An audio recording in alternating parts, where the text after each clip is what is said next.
Is there something in your life that makes you unhappy?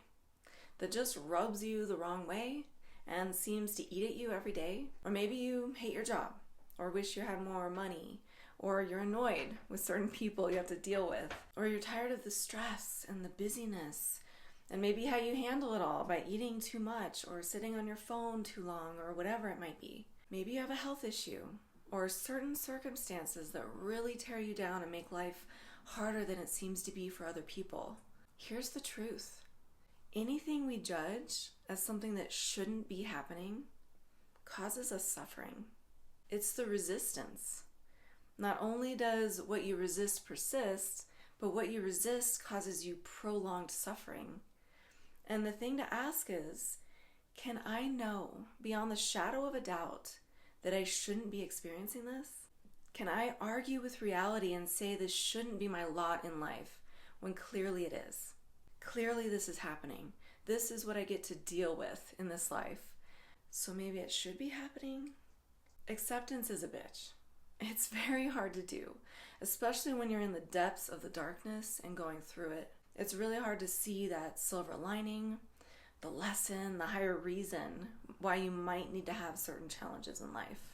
I'm going to share with you some ways that you can move through difficult feelings coming up from difficult situations to care for yourself, release the pain, and come to a place of acceptance and peace that will actually open you up to the solutions that are needed.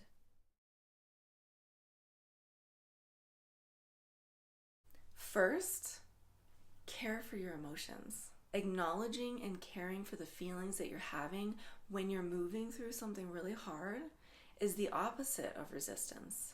It opens up the flow so those feelings can move through instead of getting stuck. An emotion in your body should physically be able to move through you in 90 seconds or less. But we keep these emotions alive by not attending to them, by pushing them away, dismissing them, avoiding them, blaming and getting caught up in the story rather than feeling them. How do you care for your feelings? You pause. Go to your body and notice where the emotion is, like where that feeling, the sensation is in your body. Whether it's tightness in your chest or solar plexus or heaviness on your head or a feeling of like a vice around your throat, just notice where it is. And then you can put a hand there or hand on heart and on the lower belly and feel it. Even talk to it. Whether you talk to the feeling or the part of you that is feeling it, acknowledge it. I see you. Or I know you're hurting right now. I know this is hard. It's okay to feel this. I love you. I'm here for you. It's okay. Be with it. Have compassion and sympathy for the feeling. Whether what that part of you believes is true or not, it's still a valid feeling. Let yourself cry if you need to. Next, release it.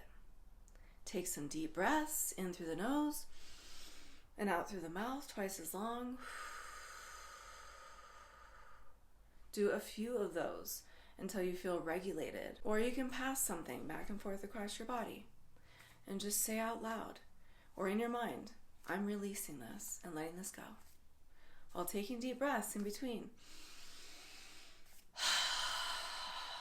And you can shake it off, whatever you need to do to just kind of let it go from your body. Then find a way to shift your perspective. For myself, I found books extremely helpful, like Man's Search for Meaning by Viktor Frankl. I've mentioned this book so many times. His perspective was profound. He found that his role in this life was to go through the terrible experience of being a prisoner in the concentration camps for 5 years in Germany. He came to a place of acceptance, that he saw this was what he was supposed to do in this life, like his purpose. Some people might think it was a curse or a terrible lot to have in life, but he saw that it was his purpose and that he needed to step up to the task and do the best that he could do with this circumstance that he found himself in.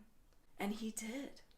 He opened his mind to the psychological processes that he and everyone else was going through around him, found a new way of therapy for the people who went through terrible traumas, and new peace, even in the face of awful human degradation. Finding a different perspective doesn't mean the challenge is gone and that you won't feel the pain of the experience anymore, but it takes away the suffering. There's a purpose behind it, a reason. So you kind of need to find your reason.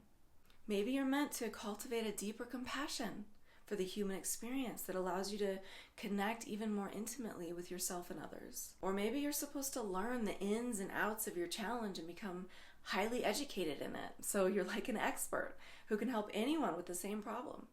Or maybe you're meant to build resilience and show yourself what you're capable of, and could be using this to build strength and endurance to accomplish big things in your life. See if you can take on a different perspective. And it might not make everything feel okay, and that's all right. But it can start opening you up to ways that you can use this experience to grow and contribute to the world in some way that maybe no one else can.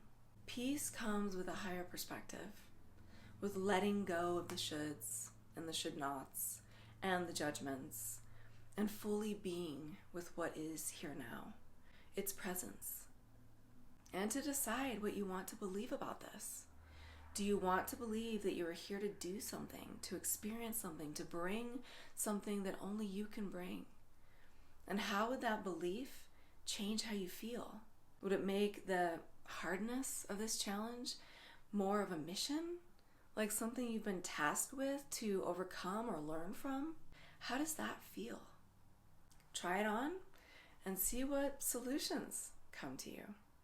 Thank you for listening. Lots of love. Have a beautiful day.